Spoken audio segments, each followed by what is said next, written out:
Pai, nós te adoramos e pedimos que tudo, Senhor, tudo que ainda está na nossa mente, que não pertence ao Senhor, seja arrancado nesse dia. Nós continuamos a clamar, Senhor, quebra todas as fortalezas mentais, para que possamos, meu Deus, andar nas coisas boas, perfeitas e agradáveis que o Senhor tem para nós. Que o Senhor destrua as fortalezas, que o Senhor aniquile os sofismas e declaramos em nome de Jesus que seja submetido ao teu governo na nossa alma, que todos os nossos pensamentos sejam agora colocados cativos a Jesus Cristo e declaramos que cada parte da nossa alma seja submersa em Cristo Jesus, em nome de Jesus. Amém. Amém, amém, amém. Amém? Nós estamos então nessa temporada de falar acerca da mentalidade e da cultura. Como nós temos falado, a cultura é a forma de culto e toda cultura vai ter um Deus entronizado. Não há uma cultura que não tenha um Deus que está entronizado nela. Veja, quando nós falamos que estamos retornando aos princípios hebraicos, é porque nós estamos resgatando a base de culto que veio de uma visitação do próprio Deus ao ser humano. E aí o Senhor ele vem então lá no Monte Sião e depois o próprio Deus se tornando carne em Jesus Cristo, ele veio também trazendo essa cultura, essa forma de proceder. Toda cultura é uma forma de proceder. Então todo culto ele está pautado nas minhas ações e reações. Todo culto está pautado naquilo que eu faço ou de como eu reajo às circunstâncias ou como eu me comporto ou o meu comportamento. Automaticamente todo o meu comportamento está pautado em uma cultura. Ninguém se comporta conforme fora de uma cultura. Né? Se nós, por exemplo, olharmos algum jeito, principalmente quando a gente fala o jeitinho brasileiro. Ah, não, mas esse aqui é o jeitinho brasileiro. Por quê? Porque a cultura brasileira, ele determina que somos assim e fazemos assim. Então, todo ser humano, ele está pautado em uma base de culto. Nós vivemos o culto. Eu tenho sempre mencionado isso, né? Que o que nós fazemos na igreja é celebrarmos. Não se cultua em igreja. E igreja celebramos, celebrar com alegria, celebramos com júbilo, celebramos na unidade. Por isso a importância, né, de realmente pertencer a um corpo local, porque ali é o lugar que celebramos em unidade e celebramos ao Senhor com muita alegria. Porém, o nosso culto, ele está se referindo, o nosso culto está sempre se manifestando no nosso dia a dia. É como eu penso, como eu negocio, como eu me comporto, como eu reajo. Isso é culto. Por que que eu não roubo? Porque o meu Deus diz que eu não posso. Né? Então, assim, tudo que limita o comportamento humano, ou tudo que limita não no sentido de poda, mas limita daquilo que conduz o comportamento humano, todo caminho que nós traçamos como uma prática de vida, está relacionado a um Deus. Sempre, irmão, sempre. Por isso, quando a gente tem ministrado, né, na escola de libertação acerca da desprincipalização, é a respeito dos cultos. Então, já ministramos lá, eu só estou sempre dando uma reforçada. Quando olhamos para o livro de Romanos, né? Abre aí Romanos 12. Na versão da Bíblia, a mensagem, ele diz assim: portanto, quando a ajuda de Deus, perdão, portanto, com a ajuda de Deus, quero que vocês façam o seguinte: entre, entreguem a vida cotidiana, dormir, comer, trabalhar, passear, a Deus como se fosse uma oferta. Receber o que Deus fez por você é melhor que você pode fazer por Ele. Não se ajuste demais à cultura a ponto de não poderem pensar mais. Em vez disso, concentre a atenção em Deus. Vocês serão mudados de dentro para fora. Descubram o que Ele quer de vocês e trate de atendê-lo, diferentemente da cultura dominante, que sempre os arrasta para baixo ao nível da imaturidade. Deus extrai o melhor de você e desenvolve em você uma verdadeira maturidade. Versículo 1 e 2. Mas esse, na Bíblia, a mensagem. Então, quando ele diz assim, entregue a vida cotidiana, dormir, comer, trabalhar e passear. Na tradução comum, né, normal, ele diz o seguinte: rogo pelas misericórdias de Deus que apresentei o vosso corpo como sacrifício santo e agradável. Esse é o vosso culto racional.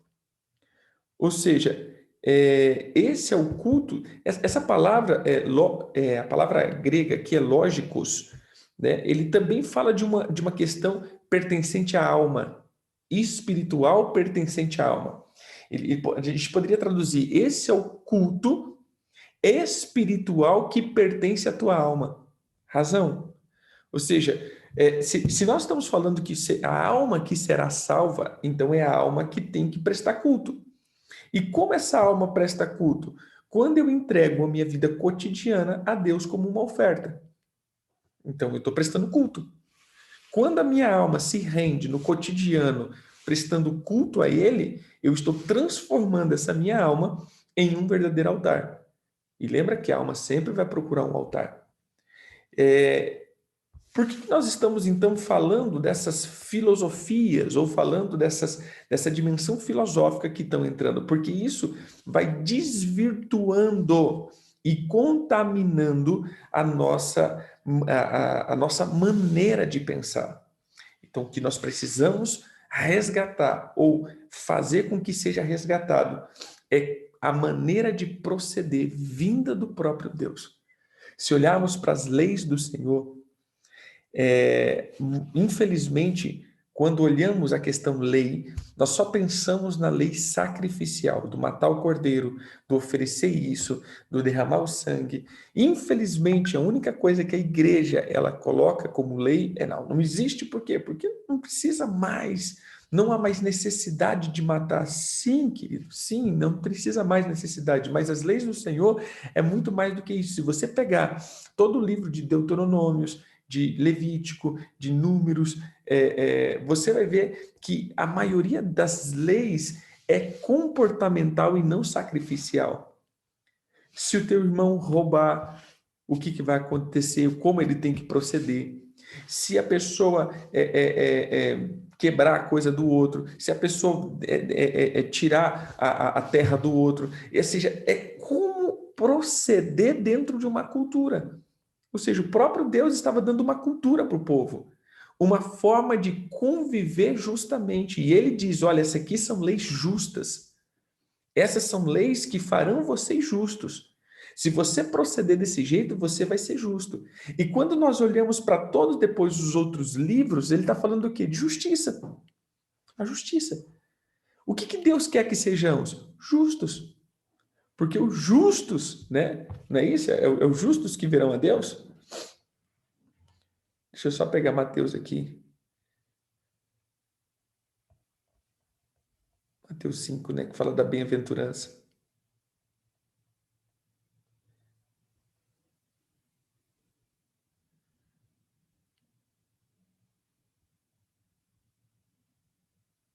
Porque eles serão fartos, né? Bem-aventurados que têm fome e sede de justiça, porque eles serão fartos. Eles serão saciados, eles serão nutridos. Eles, olha que interessante, eles serão saciados no seu desejo. Lembra que quando ele fala assim, se agrada do Senhor e Deus satisfará o desejo do teu coração? É mais ou menos isso. é o nível de justiça que você entra, mas nós temos a nossa justiça própria, e por isso o Senhor deixa leis justas para que possamos lidar justamente, ou seja, é a convivência. Irmãos, o que foi contaminado com a queda? A convivência. Veja, o homem convivia perfeitamente com a natureza, perfeitamente com o ser humano, perfeitamente com Deus. O homem tinha convivência e relacionamento. O que foi alterado quando o homem caiu? O relacionamento. O relacionamento foi quebrado. E o homem passa a ser egoísta, pensando em si mesmo, em vez de pensar em um senso comum. E aí Deus vem e traz leis para que possamos ser justos, para que possamos ter um bom relacionamento. Porque a gente diz assim, uau, nós vamos morar no céu. E o céu vai ser o quê, querido? Relacionamento. Imagine nós moramos no céu. Olha que interessante. Imagine nós morando no céu com os pensamentos que temos aqui. O que seria do céu? Já para pensar? Passando 100 anos, a gente precisaria de um segundo céu. Fala, não, Senhor, vamos fazer um negócio aqui, faz um outro céu, que esse céu aqui não dá. Não dá, não dá, não dá, não dá. Esse céu aqui, ele está totalmente ruim, né? Porque esse tipo de gente aqui não pode ficar aqui no céu, né? Então a gente vai fazer, ou seja, quando a gente começa a olhar para esse ponto, você vai ver isso. Nós só precisamos andar na justiça por causa do relacionamento. Então, todo senso cristão é isso. Não que se pauta só em relacionamento, entenda, mas a justiça nos relacionamentos. Tudo que o Senhor quer é que você consiga, como diz, conviver em paz, se possível, com todo mundo.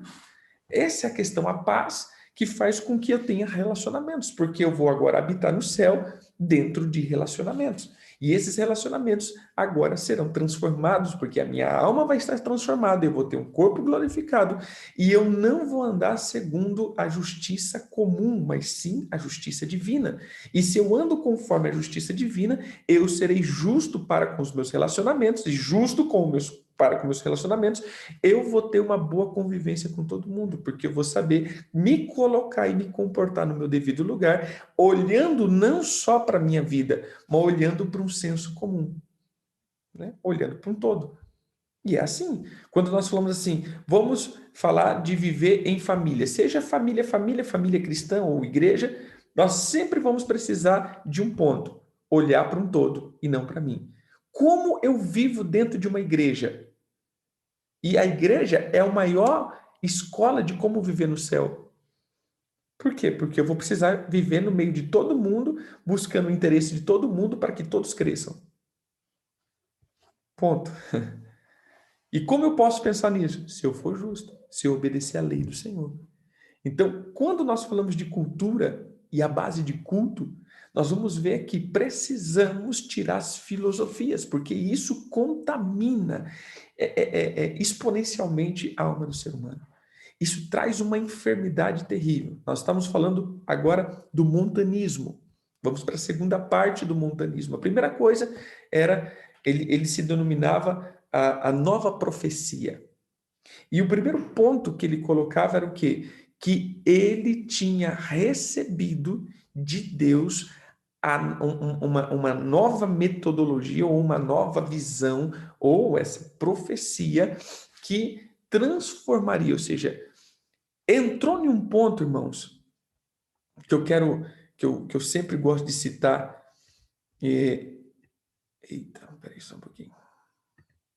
Entrou num ponto onde muitos colocam, ou a gente ouviu muito, só minha igreja vai para o céu, ou só minha igreja está correta. Essa é uma base muito, muito, muito violenta, porque essas são as egrégoras. Toda base de egrégora começa com esse pensamento. Não, o Senhor me deu uma visão que é revolucionária e que vai mudar tudo. Ou seja, o Senhor falou comigo que eu, como eu sou a última revelação do século. Né? Se não tiver junto com a minha revelação, você está fora. Se você não estiver junto com a minha revelação, você não participará de uma nova estação que Deus está trazendo sobre a face da terra. Essa é geralmente o começo das egrégoras. Por quê? Porque as pessoas vão se fixar. Quantas igrejas não tem isso, né? Só a nossa igreja tem salvação. Se você não fizer parte da nossa igreja, meu irmão, você não vai para o céu. Começa nisso. Ou seja, olha que hoje não tem o nome de montanismo, porém, ele tem a mesma base filosófica de a minha ideia, a minha visão, a minha revelação, ela é a única que trará solução. Porque eu sou o porta-voz do Espírito de Deus. Então, essa necessidade, olha, a necessidade de ser único é uma deformação da alma. Você entende aqui? A necessidade de ser único. A necessidade de promover algo que seja galaxial, né? A necessidade de promover algo que seja extraordinário, a necessidade que a nossa alma pega de poder ser o precursor de alguma coisa para ter o nosso nome imprimido. Então isso já é uma das filosofias que entram, porque o único que fez isso é Cristo, irmão. Então, no fim, no fundo, nós entramos como uma disputa com a pessoa de Cristo. Porque se Cristo veio e se tornou único, ele veio e trouxe a visão transformadora, que mudou toda a cultura. E quando depois nós pensamos, não, eu também vim aqui agora no século 21 e eu sou a pessoa eu sou essa pessoa que vai transformar também toda a igreja, eu sou o único aqui, ou seja, eu estou me equiparando a Cristo, no sentido da mesma missão dele, não de promover o que ele trouxe. Porque, vamos lá, se eu trouxe uma ideia, eu vou, entre aspas, se eu produzo um produto único, eu vou agora contratar vendedores para que essas pessoas distribuam o meu produto.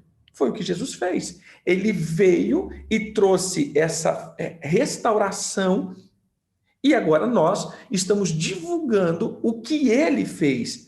Mas quando nós levantamos e dizemos, não, eu sou único, significa que você está começando um outro processo. E se você está começando outro processo, vai começar de você. Você não vai ser um distribuidor, você agora é um criador. E você está criando uma visão. E você está saindo da visão já criada por Jesus. E aí onde começa as egrégoras e as igrejas pautadas em Beelzebul. Por quê? Porque agora está centralizado em um homem, está centralizado em uma ideia e já saímos de Jesus e entramos na nossa visão. Então, quando nós entendemos que só estamos divulgando uma visão que já está... Irmãos, preste atenção, nós não estamos fazendo nada novo. Se vocês pararem para pensar, nossa, essa visão é a visão, algo que é novo. Não tem nada de novo do que a gente está fazendo. A gente só está restaurando aquilo que já foi falado por Jesus. Nós somos, na verdade, eu quero que você entenda que a visão apostólica, ela não é uma visão nova, ela é uma visão de restauração. Por isso, houve a reforma em Lutero, e uma das coisas que a gente usa, né, no meio apostólico é que está sendo promovido agora a reforma apostólica. Houve a reforma luterana, quando ele sai, e agora está havendo uma reforma apostólica. Mas não é que está começando, ou seja, nós não estamos inventando nada novo, nós estamos reformando, ou seja, voltando aos fundamentos da igreja que Cristo deixou, que essa igreja está pautada lá na igreja que começou no Monte Sinai. Lá começou a primeira igreja. E aí a gente vem, né, montando isso, então não estamos iniciando algo, estamos simplesmente reformando, tirando as misturas e as contaminações, está tirando as danificações. Então não existe nada de novo, tudo isso que nós estamos fazendo está pautado nas Escrituras, e o que está pautado nas Escrituras não tem nada de novo, já foi revelado para nós.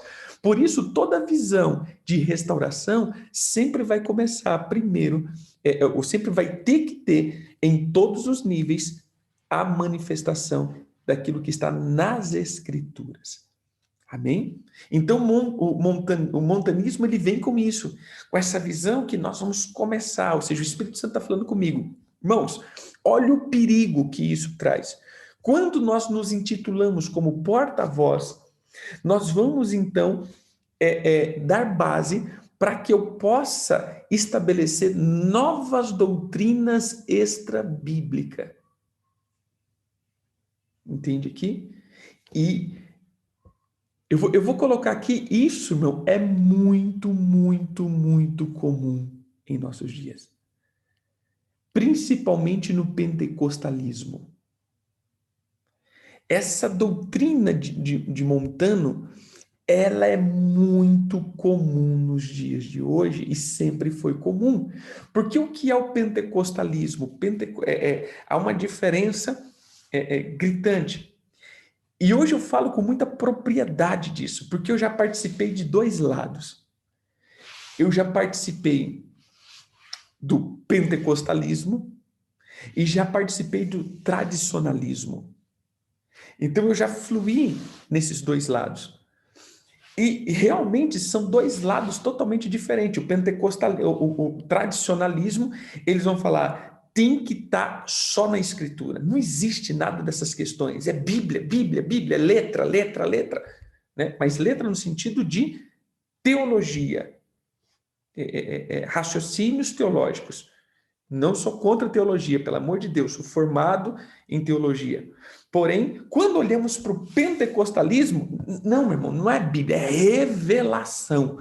É revelação. Agora, meu irmão, você entra no Espírito Santo lá e revelação para todo lado.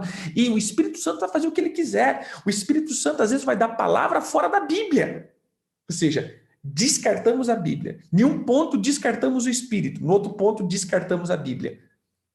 E isso é terrível. Isso acaba assim criando uma base para Beelzebu, quando eu descarto o espírito, mas quando eu descarto a Bíblia, eu causo uma base para Jezabel. E, ou seja, essas duas bases são terríveis. Então, o montanismo, ele está, no caso, pautado no descarte da Bíblia. Em que sentido? Não, Deus está dando uma nova revelação, meu irmão, e tem coisas que não estão na Bíblia. Quem já ouviu isso, né? Tem coisas que não estão na Bíblia. É a revelação para hoje. Bom, isso é a pior furada que você pode ouvir. Não está na Bíblia. Se não tiver na Bíblia, você não vai ser usado para escrever outra Bíblia. Como diz o apóstolo Paulo, olha, até mesmo eu, se vim aqui escrevendo uma nova escritura, meu irmão, sai fora. Se vir um anjo dizendo, olha, está aqui, né? Nós recebemos aqui, é porque está vindo agora, eu estou vindo da parte do Senhor, eu sou o anjo alado de 6 asas, com auréola, trazendo o evangelho da 5ª geração das galáxias, meu irmão, sai fora. Por quê? Porque todas as seitas começam com uma visitação angelical. Todas. Todas as seitas sempre começou com uma visitação angelical.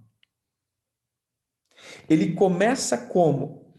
Começa com um anjo ou uma experiência que promove uma outra doutrina daquilo que não está escrito. Veja, irmãos, uma coisa é como diz, você tirar a mentalidade grega e romana, você vai purificar a escritura e você vai ver muita coisa que muitos não viam, mas está lá.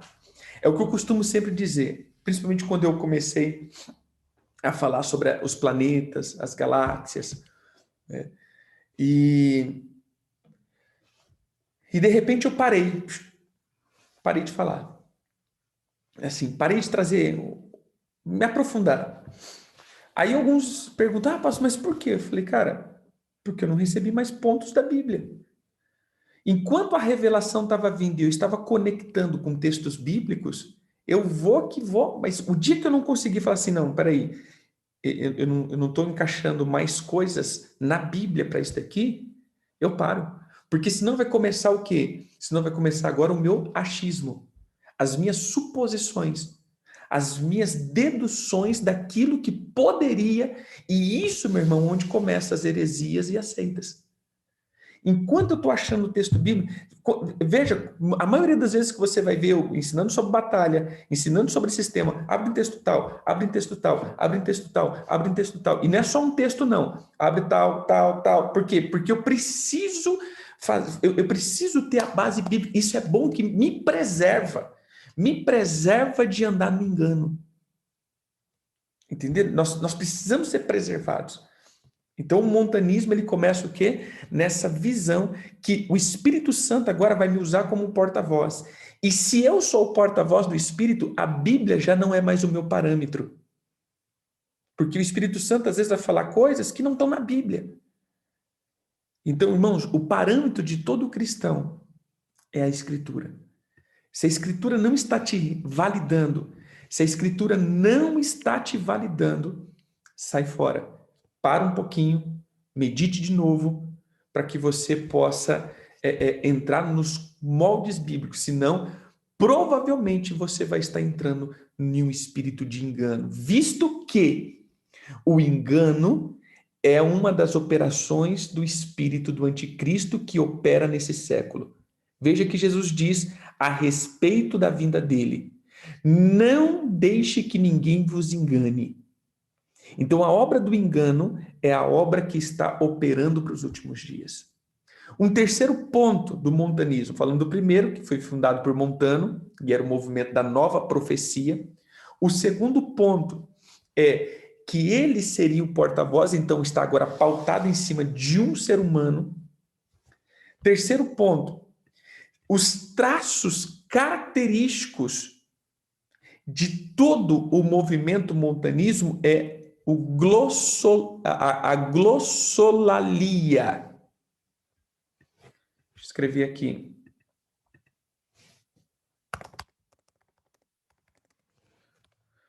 Glossolalia. O que seria a glossolalia? A glossolalia é o ato de glossolar. Brincadeira, irmão.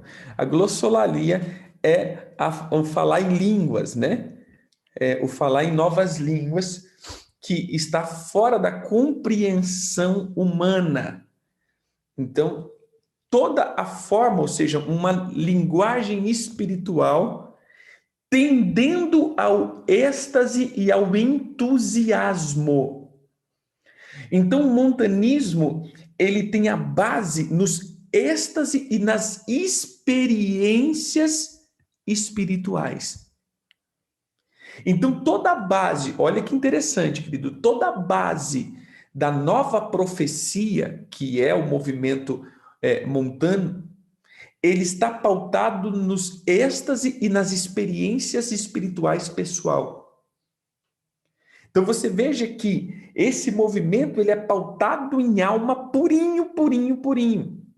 Então há um nível que nós temos que sair, que é esse nível que precisamos sair do culto, no sentido das emoções, das sensações, e não estou dizendo que isso é ruim, eu estou dizendo que todas as emoções e sensações são experiências pessoais, que depois de ser pessoais, se você quer replicá-la como uma experiência global, você precisa ter fundamentos bíblicos e provas concretas de funcionamento. Em que sentido? Eu vou dar um exemplo. Eu ensino muito sobre tempos, eu ensino muito sobre festas, eu ensino sobre ciclos e eu ensino sobre ofertas desses ciclos. Eu ensino bastante isso, porque essa foi uma direção pessoal que Deus me deu. Fale sobre isso, ensine e aprenda sobre isso. Então, eu caminho isso daí há 10 anos. Porém, eu só trouxe como algo prático, dizendo, igreja, vocês precisam, porque eu fui lá para as Escrituras e vi um monte de coisa. Ponto 2, eu coloquei em prática em minha vida e isso trouxe uma transformação em revelação e economia. Ponto 3, eu apliquei 5 a 6 anos na minha igreja local e as pessoas que entraram nesses princípios prosperaram de uma forma tremenda. Então, hoje, com propriedade, eu digo, irmão, funciona. Faça isso e isso é de Deus e é para todos. Por quê? Porque é um princípio, primeiro foi uma revelação pessoal. Eu ouvi o Senhor dizendo claramente no meu ouvido, aprenda sobre o tempo. E depois ele começou dizendo assim, vocês começam o ano no orgulho e terminam na sepultura. Essa foi uma experiência pessoal, um êxtase pessoal. Mas eu não pude colocar isso simplesmente colocando, irmão, é assim. Mas por que é assim? Vamos para a Escritura. E aí nós fomos fundamentar tudo isso nas Escrituras. Depois de fundamentar nas Escrituras, nós passamos então agora a aplicar na minha vida, e eu apliquei na minha vida e deu resultado. Beleza. Então apliquei em mim, deu resultado, mas poderia ser meu. Não, agora vamos aplicar nas pessoas. Deu resultado? Então é uma doutrina. Se nós aplicamos, querido, porque eu tenho falado isso muito, porque às vezes nós fazemos, tem um monte de conhecimento, a gente vai conjecturando, assim como depois nós vamos falar, por exemplo, do judaísmo, que é diferente da cultura hebraica. O judaísmo é um monte de coisa que eles vão fazendo, falando, mas no fim, querido, é um monte de filosofia que às vezes não chega em lugar nenhum.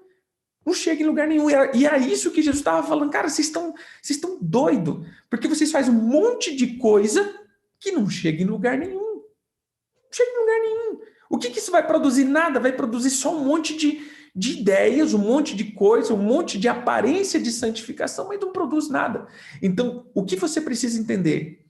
Que uma doutrina bíblica, ela é clara. Se você aplicar, vai dar certo.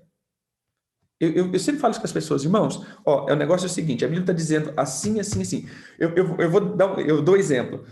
Às vezes as pessoas falam assim, posso esse negócio de dízimo. Eu falo, seguinte, irmão, vamos fazer o seguinte, tenta 3 meses. Se não deu certo, você vem aqui e fala, apóstolo, não deu certo. Que eu e você vamos rasgar essa parte da Bíblia, porque eu não vou obedecer nada da Bíblia que não funciona. Para mim é claro. Imagina, meu irmão, eu ficar obedecendo um trem que não funciona. Quantos aí não comprou aqueles produtos milagroso, né? Que vai fazer você ficar bonito em 2 dias, né? Meu Deus do céu. E é aquele negócio milagroso, meu irmão, que não funciona. Não funciona. Então, para que a gente vai gastar o resto da vida obedecendo um livro de ladas atrás se não funciona? Então, eu sou bem claro. Meu irmão, vamos fazer isso. Bota em prática certinho, do jeito que está escrito aqui. Se não funcionar, você vem aqui que nós rasgamos a Bíblia no ato. E eu tenho coragem, meu irmão. Vamos rasgar esse negócio. Porque eu não vou perder tempo em fazer coisas que não funcionam. Então, o montanismo, ele começa a ter, então, essa característica de dons de línguas, né? Então, as profecias. Então, olha que interessante. E aqui eu já ligo no ponto 4, que tanto Montano quanto Priscila e Maximília, que era as porta-voz de Cristo. Então ele tinha, veja, ele e ele tinha 2 profetas que acompanhavam ele, que era Priscila e Maximila, que eram as 2 profetas que acompanhavam esse dito profeta ou alguma coisa assim. E somente essas pessoas que teriam a qualificação para receber o Espírito Santo. Então, quando nós começamos com essa questão de língua e que não sei o que, aquela coisa toda, aquelas experiências supra, ultra, mega, power, né? Nós vamos ver, nós vamos... o chazinho aí, né? Agora que eu tô vendo aqui os comentários. Esse chazinho milagroso, meu irmão. 7 dias você perdeu 30 quilos. É coisa de louco. Então, assim. Mas é ruim. Essas coisas são ruins? Não, meu irmão, funciona, mas não é também assim, né? Mas vamos lá. E aí a gente coloca que essa base é que somente eu e as pessoas que estão comigo que fluirão. Essa é uma outra doutrina, né? E sempre pautados nas emoções. Volto a dizer, querido, sempre pautado nas emoções e nas experiências pessoais. Sempre. Sempre, sempre, sempre. Até a gente teve, né, fazendo um período com o apóstolo, falando sobre experiências de batalha em alto nível, né? E, e se vocês pararem para pensar, eu praticamente não falei quase nada de algo e a gente já foi para a Bíblia. Porque, irmãos, eu não posso, principalmente, ensinar um povo acerca das minhas experiências pessoais. Por dois motivos. Primeiro, porque já fala que a experiência é pessoal. Segundo motivo, que as pessoas vão querer copiar aquilo que eu estou fazendo ou aquilo que eu estou sentindo. Eu falo porque eu já fiz muito isso. Eu via esses pastor pregando, meu irmão, eu ficava doido. Mas, Senhor, eu quero também, porque o Senhor falou com ele, mostrou para ele, não falou para mim, porque o Senhor não me ama, porque o Senhor não gosta de mim, porque o Senhor mostrou para o fulano, mostrou para mim. E aí a gente começa, meu, a se frustrar com Deus. A gente começa a se frustrar com Deus. Sabe o que mais me trouxe, não é consolo, o que realmente me fez entender foi quando o profeta Kevin Lewis, ele falou algo que realmente me trouxe uma característica que eu parei e pensei e falei, é verdade. Jesus só vai se relacionar com a tua natureza. Exemplo, o Jesus apóstolo, ele se relaciona com um apóstolo. O Jesus profeta se relaciona com um profeta. O Jesus pastor se relaciona com um pastor. O Jesus mestre se relaciona com o mestre. O Jesus evangelista se relaciona com o evangelista. O Jesus adorador, o Jesus libertador. O Jesus filho se relaciona com os filhos. Ou seja, conforme a tua natureza ministerial, é as visitações que você vai ter. Porque Jesus não vai falar para você a coisa de um apóstolo se você não é um apóstolo. Jesus não vai falar das coisas de pastor se você não é um pastor. Porque lembre-se, não é grau, é função. O ministério não é grau, lembra-se? O ministério não é um plano carreira, que a gente sempre costuma dizer, né? Você começa como membro, quer dizer, visitante, depois você passa para membro, de membro você sobe para líder para diácono, diácono você, algumas igrejas, presbítero, depois você vai então para bispo, quer dizer, pastor para bispo, bispo apóstolo, apóstolo agora já tem patriarca, depois de patriarca você passa a ser então um querubim, depois de querubim, a quarta pessoa da Trindade, e aí por último você alcança vice-deus, né? Aí você chega num ponto máximo, se você não quiser sentar no lugar de Deus, é lógico, né? Aí é um outro patamar. Mas quando nós olhamos para esse ponto, é isso daqui. Se eu entendo que é um plano carreira que eu estou galgando, eu vou ver então que existe superioridade. E eu quero, vamos lá, plano carreira.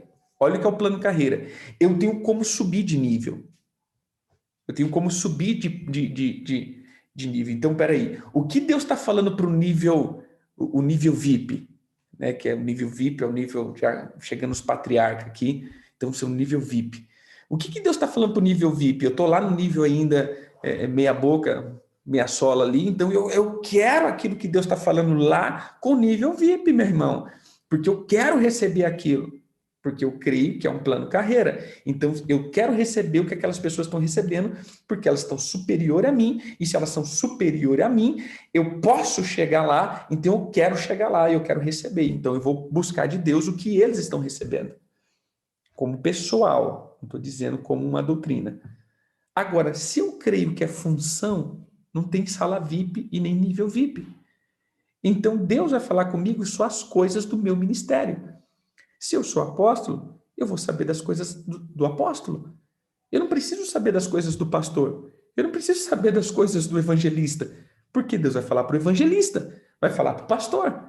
Porque eu estou fazendo a minha função. E se eu estou fazendo a minha função, eu vou ter experiências e revelação segundo a minha função. É função, querido. Não é grau de busca. E quando então eu passo a falar do meu nível de revelação, ou a nível de visitação, eu vou incitar as pessoas a viverem isso e buscarem isso que eu estou recebendo. E deixa eu dizer, muitas delas nunca vão receber. Por quê? Porque isso é para mim, segundo a minha natureza ministerial. Porque aquilo que Deus te dá, olha que interessante, aquilo que Deus te dá como revelação, ele cobrará fruto. Entendeu? Se Deus te fez viver algo, ele te cobrará essa visitação, porque toda visitação é acompanhada de uma semente. Lembre-se, você teve intimidade com Deus. Toda intimidade, desculpa que eu vou trazer para um ato conjugal. Toda intimidade, a mulher é semeada. Ou seja, teve intimidade, ela recebeu semente do seu marido. Quando Deus vem me visitar, ele deixa em mim as sementes dele, que é a palavra. E essa semente vai ter que gerar em mim frutos. Então, se você quer ser visitado por Deus, querido, cuidado. Porque cada visitação que Deus traz, ele traz como uma semente. E depois ele vai vir ver os frutos que foram produzidos por essa semente. E se você nunca está tendo fruto, significa, ou você é estéril, 2, ou você é perverso. Lembra de Judá, que não queria dar filhos? Os filhos de Judá? E a Bíblia viu que isso era mal. Isso era mal. Eu estava ontem entrando em casa, estou meio que, parece que mudando de assunto, mas já volto aqui, e eu olhando algumas casas, e eu comecei a ver, né, como as pessoas, por exemplo, gostam, e a cultura hoje, de árvores ornamentais. O que seriam árvores ornamentais? São árvores bonitas, porém, que não dão fruto. E nós começamos a olhar isso, e eu tenho começado a olhar isso, que essa tem sido a cultura de nós hoje. Muita beleza, pouco fruto. Muita beleza, pouco fruto. Muita coisa, muita aparência, pouco fruto. Porque nós criamos isso, essa cultura de visual e não frutificação. Amém? Então, voltando para o montanismo, uma das características do montanismo é isso. É você trazer essas experiências e estar pautado com experiências pessoais. Porque com experiência pessoal, nós vamos trazer, então, quem é maior do que o outro, porque eu estou tendo experiências. E isso eu passo a dominar pessoas, porque agora eu posso dominar as pessoas com experiências pessoais. Então, a base de tudo isso, veja, querido, a base filosófica está pautado no domínio de pessoas. Amém? Um outro ponto. Eles falam, por isso, com a autoridade desse Espírito, é exigido fé incondicional e absoluta obediência às suas ordens. Então, aqui, querido, é muito interessante. Eu vou dizer isso daqui porque em épocas passadas, eu já falei isso.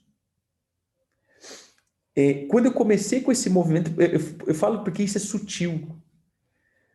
Eu olhando, estudando sobre o montanismo, a gente olha hoje para isso e fala assim, é absurdo o que esses caras fizeram. Mas, irmãos, quando nós começamos no mover do Espírito Santo, buscando os dons, intimidade e manifestação, naturalmente nós caminhamos para esse lado. Parece que é natural. Eu falo quando eu comecei a buscar, o Espírito Santo começou a nos visitar. Chegou um ponto que nós estávamos pautados sobre as nossas experiências, do fogo, do cair, das revelações, das manifestações. E chegou um tempo que eu disse, olha, irmãos, eu preciso que vocês obedeçam às ordens incondicionalmente. Olha o nível que a gente vai chegando. Vocês precisam parar de pensar e só me obedecer. Em tese, foi isso que a gente fala. Vocês não podem mais pensar. Vocês têm que ouvir a minha voz e obedecer cegamente. Você vê como que isso... Às vezes, hoje as pessoas até acham ruim, né? Que eu não entro mais tomando posição errada, falar assim, irmão, faça isso. Beleza, você quer fazer, faz. Não, amém, é legal. Por quê? Porque eu não posso entrar, querido, na base de decisão de ninguém. Todas as vezes que eu influencio decisões, isso é Jezabel. Eu preciso fazer você ter revelação. Você entendeu a Bíblia? Você está com o fundamento correto, com a motivação correta, então as tuas decisões serão boas. Se a tua decisão está pautada em motivações incorretas, em revelações incorretas, as tuas decisões serão péssimas. Então eu não vou entrar nas tuas decisões, eu tenho que entrar nos teus fundamentos. Então a minha base apostólica hoje de aconselhamento é: eu vou querer corrigir os teus fundamentos e não as tuas decisões. Porque os teus fundamentos estando corretos, as tuas decisões vão ser corretas. Se os teus fundamentos estão incorretos, as tuas decisões serão erradas. E não adianta eu tentar mudar as tuas decisões se você está produzindo em cima de fundamento incorreto. Mas essa base do montanismo é essa obediência cega. Você precisa me obedecer. Por quê? Porque eu tive uma visitação. Eu tive uma visitação e o Espírito falou comigo, o Espírito fala através de mim. Então, se você está me desobedecendo, você está desobedecendo a voz do Espírito Santo. Olha outro ponto. Quantas vezes nós não vemos isso? Liderança que diz, ó, se você não me obedecer, você vai estar debaixo de maldição. Entendeu aqui? Se você não seguir o que eu estou te falando aqui, você vai estar debaixo de maldição.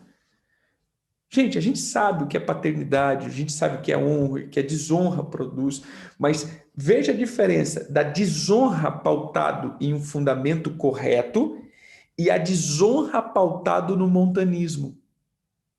Qual é a desonra pautado no fundamento correto? Exemplo, a pessoa chega para mim e fala assim, apóstolo, olha, eu acho que está errado isso daqui, eu não concordo. Não, vem cá, deixa eu te falar uma coisa, eu vou te dar fundamentos. Você está entendendo? Não, apóstolo, mas olha esse fundamento aqui. Realmente, eu não estava olhando para esse lado. Então, ou seja, o me questionar não significa que está me desonrando. Ponto. Agora, para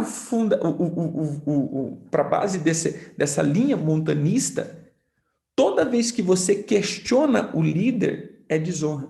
Toda vez que você bota em um ponto de será que não tem uma outra visão, é desonra. Entendeu aqui? É rebeldia e é desonra. Você não pode fazer isso. Você está proibido de pensar mal ou de pensar que o teu líder errou. Você está proibido. Por quê? Porque ele é o porta-voz do Espírito Santo. Então, todas as vezes que nós anulamos a base de pensamento da ovelha e do filho, querido, nós estamos colocando aqui a posição de Deus. Até o próprio Deus disse, escolha.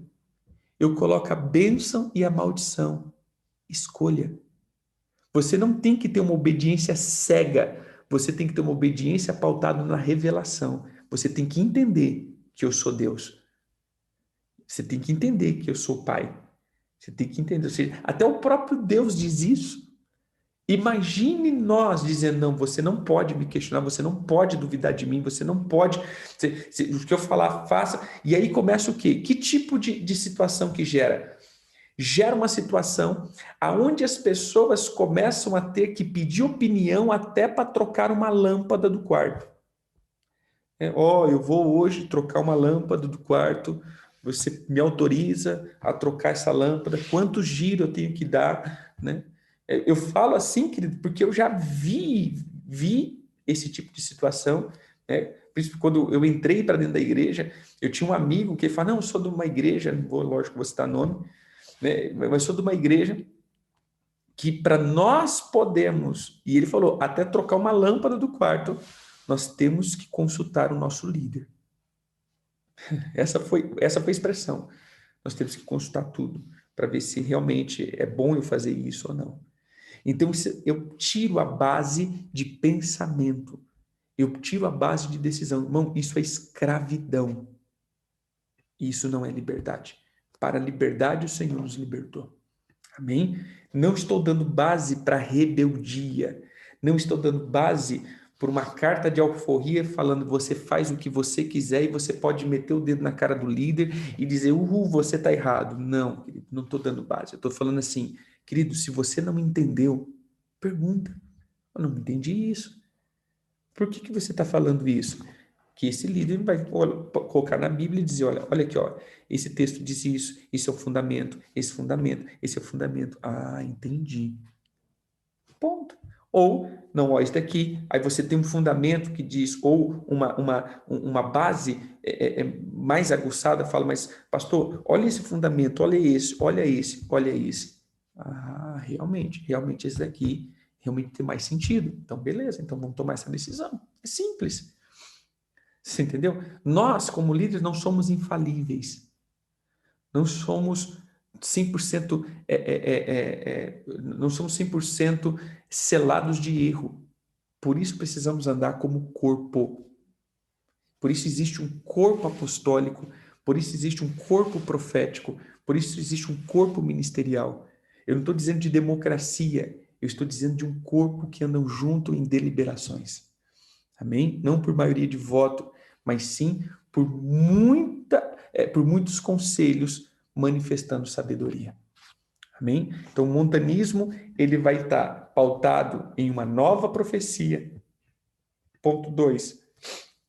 Somente esse líder, ele era o porta-voz do Espírito.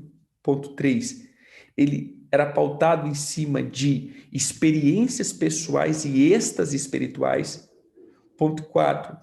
Ele tinha 2 profetas que ajudavam ele, e só essas 2 tinham revelação. Ponto 5.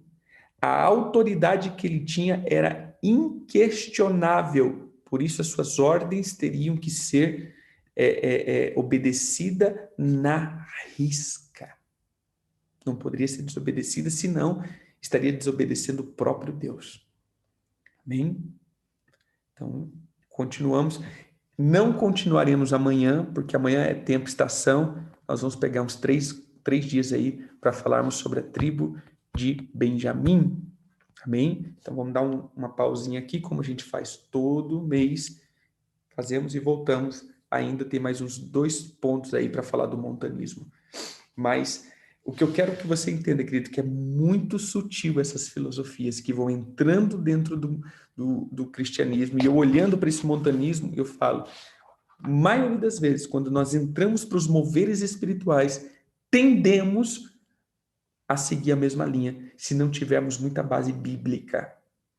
E olha que interessante, e eu vou dar aqui, veja, que isso é pautado em cima dos dons. O montanismo é pautado em cima dos dons, porque o que Montano estava vendo? Que a igreja estava ficando fria. Então ele foi pautado em cima do, está errado. Não, querido, não está errado. Nem um pouquinho está errado. Mas eu quero que você abra um texto aí. Abra lá em Efésios 4, que fala dos dons.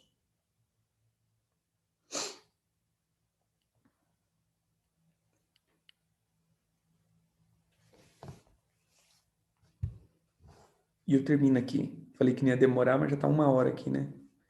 O povo que fala.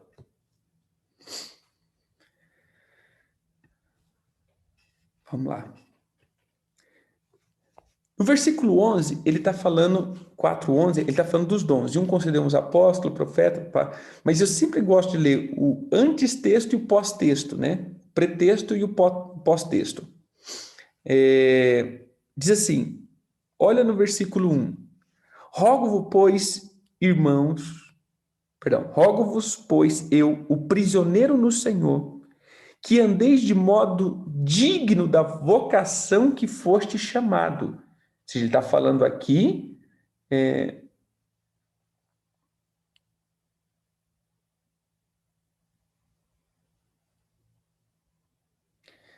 só um pouquinho, já respondo. Ele está dizendo aqui que ele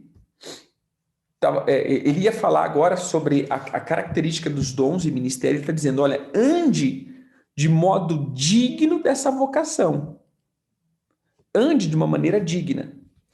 E como seria essa maneira digna? Versículo 2, com toda humildade, mansidão e longanimidade. Eu tenho começado uma série de ministrações na nossa igreja. Como chegou muita gente nova, nós estamos trazendo essa base da igreja apostólica. O que é uma igreja apostólica? É uma igreja que se move nos dons e nos ministérios. Isso não está errado. Então, como eu falo, essa doutrina do montanismo não começou errada. Começou porque ela viu que a igreja estava se esfriando por causa da perseguição, e ele sai, então, uma igreja pautada nos dons de profecia, de língua, na manifestação do Espírito, como dito Pentecoste. Mas o grande problema, querido, é que se eu não sou humilde, manso e longânimo, eu estou desqualificado para operar no dom. Porque esse dom já não vai ser mais para manifestar no corpo, mas sim para exaltação própria. Por isso eu preciso, para antes de manifestar o dom, ser manso, humilde e longânimo. Aí ele diz assim, suportando uns aos outros com amor. Olha o sofisma que foi colocado sobre esse texto. Irmão, você tem que suportar o teu irmão. Nós temos que suportar uns aos outros. A palavra suportar que nós estamos usando é a palavra tolerância.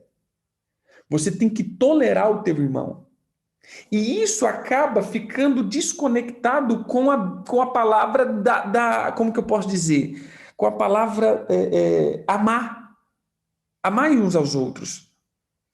Amar não tem como suportar. Como que eu vou suportar em amor? Porque suportar já é o limite. A palavra aqui, querido, não é suportar de tolerância. A palavra suportar é dar suporte. Ou seja, ser uma escada para que outros pisem e sejam lançados para o destino deles. Olha o que ele está dizendo aqui. Ande de um modo digno do teu chamado, com toda humildade, mansidão e longanimidade, sendo um suporte para que as pessoas cresçam no chamado dela. Porque o que é dom? Ou ministério? Aí a gente vai para o 11. E chamou um apóstolo, versículo 12, para aperfeiçoamento. Então eu fui chamado para apóstolo para aperfeiçoar o meu irmão, ou aperfeiçoar o corpo inteiro. Tudo bem, como eu vou aperfeiçoar o corpo se eu não sirvo de escada para ninguém pisar? Irmãos, eu ser escada, eu sou escada, ou seja, pisa aqui e sobe. Eu vou suportar você, meu irmão. Eu vou ser um suporte, você pode pisar e subir. Olha que interessante. Isso é muito arriscado. Porque se o irmão está no chão, ele não tem perigo de cair. Mas se ele pisar em mim e eu for instável, ele pode cair e se quebrar todinho. Então, um ministro, ele pode ser a causa de destruição de muita gente. Porque as pessoas vão ter que pisar nele para chegar onde eles têm que chegar. Todo ministério, querido, é escada para que as pessoas pisem e cheguem aonde eles têm. Ou seja, somos... Quem nunca fez? Sobe aqui. A gente faz aquela escadinha com a mão assim. Sobe aqui que eu vou te dar um... E quem nunca caiu? Quando o cara sobe aqui, não aguenta, faz assim, cai todo mundo. Ou seja, é pior. Então, todo líder... Eu vou citar... Eu não lembro quem disse isso uma vez. Eu não sei se foi Mike Murdock ou Morris Cerullo, não sei. Que diz assim, a ausência de líder é melhor do que a liderança imatura. Ou seja, a liderança imatura causa mais estrago do que a ausência de líder. É preferível não ter líder do que ter um líder imaturo. Por quê? Porque ele vai ter que... Ele é a escada. Todo ministro e ministério é escada, querido. Ele vai ter que direcionar. Então, quando nós olhamos para dons, e aí voltamos para o montanismo, é isso. O cara... Estava certo? Sim, avivado. Mas qual era a base dos dons dele? Orgulho, prepotência e dominação. Ou seja, então ele queria, através dos dons, fazer com que as pessoas servissem a ele. Entendeu aqui? Então, todas as vezes que nós entramos nesse avivamento com pessoas orgulhosas, em poucos meses, isso vai virar um movimento faraônico. Onde eu sou superdotado, eu sou a voz de Deus e vocês têm que me obedecer. Ou seja, eu sou Cristo e vocês têm que seguir a mim, que sou Cristo. Então, o fim se torna isso. se torna um bezerro de ouro. Por isso que, para exercer ministério, querido, 3 coisas: mansidão, domínio próprio, mansidão, humildade e longanimidade. O que é longanimidade?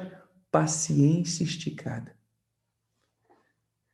Porque as pessoas vão errar, as pessoas vão ferir, as pessoas vão te machucar, alguém vai pisar errado aqui, vai te dar uma dorzinha, alguém vai pisar no lugar aqui, alguém vai ter um pezinho a mais, você vai ter que dar uma forcinha a mais, aí tem que tomar o chazinho, né?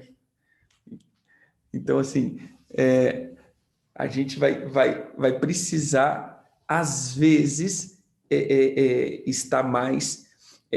a gente, às vezes vai ser ferido, então tem que ter uma paciência mais esticada para poder exercer o ministério. Então, veja, quando o apóstolo Paulo vai falar dos dons, primeiro ele fala da unidade da fé. E ele termina dizendo, porque é um só corpo, um só espírito, um só Pai, uma só fé, um só batismo. Então, ele primeiro vai falar da unidade, depois ele vai falar dos dons. Se você não vive em unidade, querido, desculpa falar, estou sendo muito aberto. Se você não consegue viver em unidade, a unidade que você está promovendo é mentira. Entende? Se você não está vivendo isso, eu costumo, às vezes, falar isso, né? A pessoa, não, é porque eu sou pai espiritual, mas quem é teu pai? Não, eu não tenho. Mas como assim? Uma vez a pessoa chegou para mim e falou assim, apóstolo, o negócio é o seguinte, eu não preciso ser ungido por ninguém. Não preciso. Simplesmente Deus falou comigo e pronto. Amém. Não vou te questionar. Né? Se você acha que não precisa de homem para te ungir, sem problema. Mas você vai ter que aceitar na tua igreja o irmão que ele foi embora como um membro e voltou como um apóstolo. Ele diz, não, Deus falou comigo hoje à noite, eu sou apóstolo, você vai ter que aceitar ele como apóstolo. Por quê? Porque se você crê que Deus pode fazer isso com você, você vai ter que crer que Deus vai fazer isso com os teus filhos espirituais também. Porque senão, meu irmão, você é o ultra mega power saiyajin, né? Só você. Então isso já é dominação. Então tudo que eu creio que eu posso fazer, eu creio que todos aqueles que estão me seguindo também podem fazer. É simples. Você entendeu? É simples.